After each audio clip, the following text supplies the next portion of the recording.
Oh, yes, very much If so. so, can you describe your job? Well, I had various jobs throughout the 40 years. I was in management, which means I was a salaried employee in charge of other people and directing them in what they did.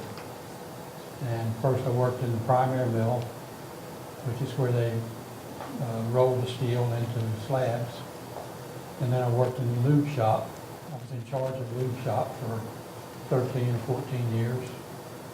And then I went back to the primary mills and worked there as an assistant master mechanic. I was always in the mechanical department. The mechanical department was the department that was responsible for repairing the equipment. Depending on what department you were in, and the lube shop, we repaired lubricating systems, and in primary mills, we repaired the mills themselves, rolls and lube systems and everything that kept the mill running.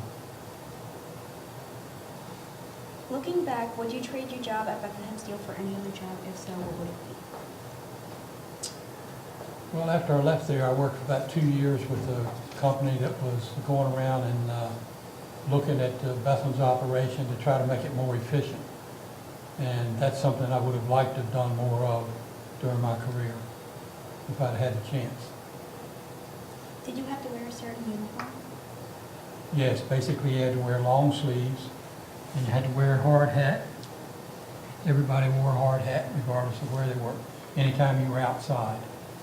And the hard hats were color-coded, depending on what department you were in and what your job was.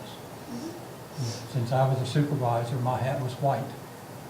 And the people at the lube shop, for example, that worked for me, their hat was light blue on the top with a dark blue band. But everybody wore hard hats. And you wore long sleeves because around the hot furnaces, you could get burn actually from the radiation from the furnaces. Go 11 to 7 and 3 to 11 combination, and then a week of 3 to 11, and over the month it would change to all 3 shifts. Did you enjoy your coworkers? Oh yes, I made a lot of friends there, and in fact for years after I retired, we had a reunion party every year, and the people came back, and it was good to see everybody and see old friends again. And a lot of people came back to it, and we had to give it up because the Union Hall actually closed down. That's where we had the reunion party. And anybody that retired from there in the department, we would have a retirement party for them too. Usually at the Union Hall or else at one of the restaurants around the neighborhood. Breathing in all the chemicals, did it affect your body?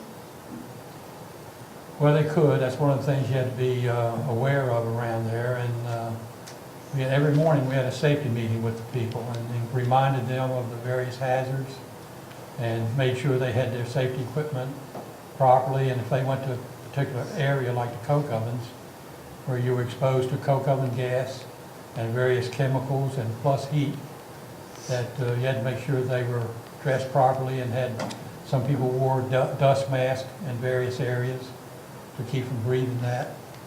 And there's different hazards in different places. Most of the problem with acid was over the tin mill. That's where they used the acid. But the acid was contained in baths, but they heated it up, so it went in the atmosphere. You didn't get too close to it because you couldn't stand the smell. So people stayed away.